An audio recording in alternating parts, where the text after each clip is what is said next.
Imagine you're walking beneath the sunlit trees on April 22nd. Birds singing, children laughing. The scent of wildflowers is in the breeze. It's just a beautiful day for travel around the region. Suddenly, the laughter stops. A single shot rings out. You drop to the earth, heart pounding. Around you, strangers scream, run, some collapse. 26 people would lose their lives that day, and none of them knew it would be their last.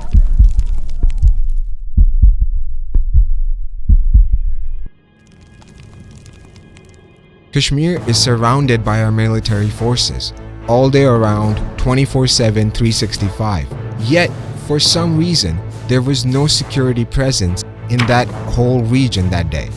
How and from where did the militants get in? How did they get to the target area without anyone noticing? Where was the intelligence in all of this? Who's the one who thought that a tourist hotspot in Kashmir did not need any security individuals at all? That too with a presence of over 2,000 people. And the most important question out of them all, and I can't believe I have to still ask this after all that's happened in the last few days alone, and after all this time, where are those terrorists? These 26 deaths are not just faceless statistics.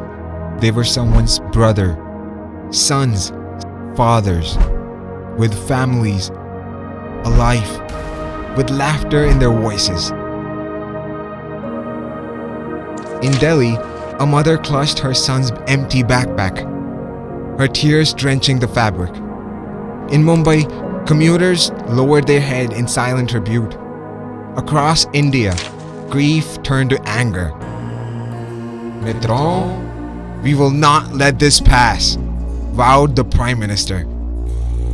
ये हमला किया है उन आतंकियों को और इस हमले की साजिश रचने वालों को उनकी कल्पना से भी बड़ी सजा मिलेगी, सजा मिलकर के रहेगी. But what comfort do words bring to those left with only photographs of their loved ones? And don't even get me started on how we cannot even control the Indus waters, at least not in the way we are threatening them with. And you can look this up, how and why we cannot stop the Indus waters. I'll put a link down in the comment section for that one. May 7th, Operation Sindoor. India's missiles roared into Pakistan, hitting 9 alleged militant camps. Officials claim surgical precision. Pakistan reported shattered mosques and 31 dead, including civilians. Powerful image on the world's front pages. But what if the real strike was never meant to be seen? I'm talking about a scenario.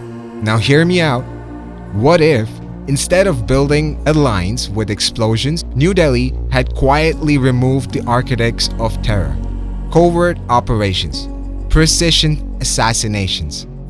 These could stop the next attack before it even began. But you know, you don't get applause for "last night we removed masterminds." You do get applause for sporadic bombings though.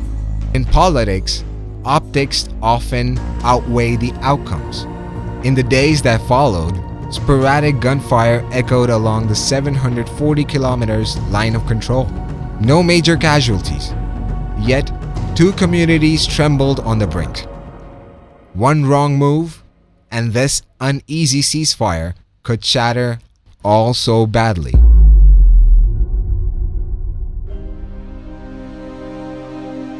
From America and Beijing's call for restraint to Paris urging dialogue, world powers watched with bated breath. Der französische Präsident und ich sind uns einig. Wir sehen die Auseinandersetzungen zwischen diesen beiden Atommächten in der vergangenen Nacht mit allergrößter Sorge. Nun ist es mehr denn je erforderlich, kühlen Kopf zu bewahren. Besonnenheit und Vernunft ist gefragt. An einer weiteren Eskalation sollte auch in der Region niemand ein Interesse haben. By May 10th, a US-mediated ceasefire paused the violence, or so we've been told. Guns grew silent, but the silent alone does not heal. In Pahalgam's empty homes, memories linger heavier than any backpack. Parents whisper prayers. Let tomorrow be safe. This isn't just a story of bombs and borders. It's a story of choices between spectacle and substance, noise and nuance. Innocent lives were cut short in the valley's beauty that day. Demand accountability for the security lapses that let this happen. Question the headlines that glorify destruction over discretion. I understand the need for action and revenge after such a heinous act. I mean, this is not the first time we're going through all of this. This obviously has been a repetitive thing. It keeps happening and we need to stop this. Calling out for war sounds fair. I get it. We all wanted some sensible retaliation. This could have been the perfect opportunity to take POK back. Take control of POK. But like we all know, that did not happen. So keep asking questions. A lot of lives were lost for all this. Civilians and military. All three of our forces, Air Force, military force, and the Navy, are well capable of getting POK back. And like I said, this, if you think about it, was the perfect chance. So yes, we do need to ask questions to the government. Why did we stop? Why was the need for ceasefire all of a sudden? What did we achieve out of all of this? What was the impact of our brute force? And ask yourself, when power is on display, who truly wins?